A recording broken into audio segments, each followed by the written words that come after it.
قال المؤلف رحمه الله تعالى ونفعنا الله بعلومهم ربي زدنا علما نافعا وارزقنا فهما واسعا وأملا متقبلا برحمتك يا أرحم الراحمين. Bismillahirrahmanirrahim. Imam Muslim meriwayatkan bahwa Salamah ibnu al-Akhwa radhiyallahu anhu pernah mendengar Nabi berkata kepada seorang lelaki yang bersin di dekat, "Semoga Allah mengasihimu."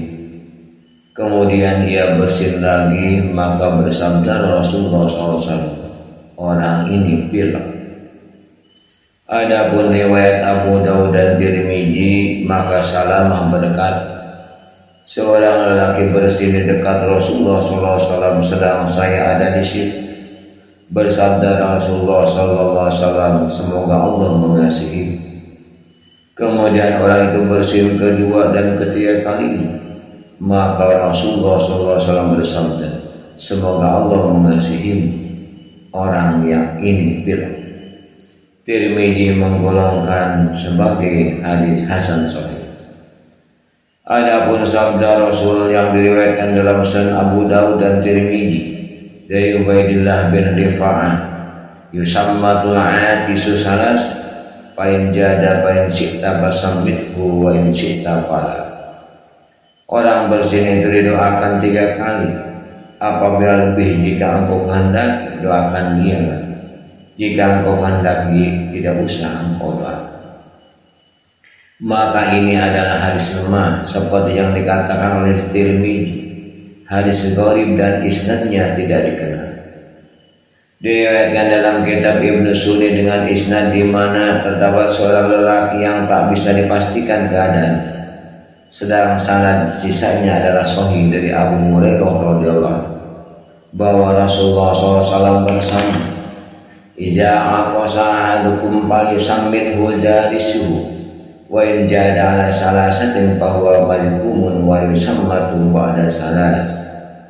Apabila seseorang di antara kamu bersin, hendaklah teman duduknya mendoakan. Jika lebih dari 3 kali, maka ia pilek dan tidak didoakan sesudah 3 kali. Para ulama berselisih pendapat mengenai hal ini. Ibnu Arabi berkata, ada yang mengatakan bahwa sesudah bersin yang kedua dikatakan bahwa orang tersebut pilek. Ada yang mengatakan sesudah bersin yang ketiga. Juga ada yang mengatakan pada bersin yang keempat.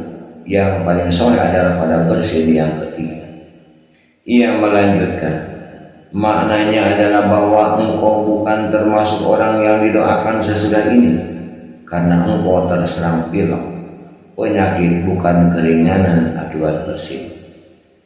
Jika ada yang mengatakan apabila sakit maka patut ia didoakan dan dimohonkan belas kasihan kepada Allah, karena ia lebih berhak untuk didoakan daripadanya lain, maka jawabnya adalah bahwa dianjurkan mendoakannya, akan tetapi bukan doa untuk orang bersin yang sudah ditakdir, melainkan doa orang muslim kepada muslim lainnya agar sehat, selamat dan semacamnya, dan tidak termasuk doa orang bersin.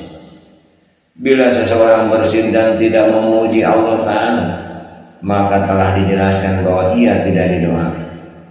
Demikian pula andai kata ia memuji Allah Ta'ala dan tidak ada orang yang mendengarnya, maka tidak perlu mendoakan. Apabila mereka dalam kelompok dan hanya sebagian dari mereka yang mendengarnya, maka yang terpilih adalah bahwa ia didoakan oleh orang yang mendengarnya tanpa lain. Ibnu Arabi menyebutkan perbedaan dalam mendoakan orang bersin oleh mereka yang tidak mendengar pujian kepada Allah, sedang mereka mendengar temannya mendoakan orang tersebut. Ada yang mengatakan bahwa ia didoakan karena ia mengetahui bersinnya dan pujiannya kepada Allah dengan doa yang diucapkan oleh teman. Ada yang mengatakan tidak karena ia tidak mendengarnya. Ketahuilah, jika seseorang tidak memuji Allah pada asalnya, dianjurkan bagi orang yang dekatnya untuk mengingatkannya supaya memuji. Inilah pendapat yang terpilih. Yang pertama, apabila orang Yahudi bersin, dengan isnad sahih Abu Daud, Tirmidzi dan lainnya meriwayatkan bahwa Abu Musa al-Asy'ari radhiyallahu anhu berkata, orang-orang Yahudi pura-pura bersin di dekat Rasulullah sambil berharap agar beliau SAW mendoakan mereka dengan ucapan, semoga Allah mengasihi kamu. Melihat itu beliau bersabda, semoga Allah memberi petunjuk dan membaikkan urusan. Tirmidzi menggolongkan sebagai hadits hasan sahih. Dalam musnadnya Abi Ya'la al-Musyiri meriwayatkan dari Abu Hurairah radhiyallahu anhu bahwa Rasulullah SAW bersabda, man haddatsa hadisan fa'atosa indahu fahuwa haqq. Barang siapa memberbicara kemudian ia bersin di waktu itu, maka ia adalah benar. Para rawinya bisa dipercaya dan catat, hanya Uqbah ibn al-Walid masih dipersoalkan. Kebanyakan ahli lafal dan imam berhujjah dengan riwayat dari orang-orang Syam, yaitu orang yang telah diriwayatkan dari Muawiyah bin Yahya as-Sami. Apabila seseorang menguap, maka sunnahnya adalah mencegahnya sekuat tenaga. Berdasarkan hadis sahih yang telah dimukakan, disunahkan meletakkan tangannya di atas mulutnya. Berdasarkan hadis yang diriwayatkan dalam Sahih Muslim dari Abu Sa'id al-Khudri radhiyallahu anhu bahwa Nabi mengajarkan, "Iza tasa'aba ahadukum falyumsik biyadihi ala famihi fa inna syaitana yadkhulu." Apabila seseorang di antara kamu menguap karena mengantuk, hendaklah ia menahan dengan tangannya di atas mulutnya, karena sesungguhnya setan masuk. Baik menguap itu terjadi di waktu sholat atau di luarnya, dianjurkan meletakkan tangan di atas mulut. Yang tidak disukai bagi orang yang bersembahyang adalah meletakkan tangannya di atas mulutnya, jika tidak ada keperluan seperti menguap dan semacamnya.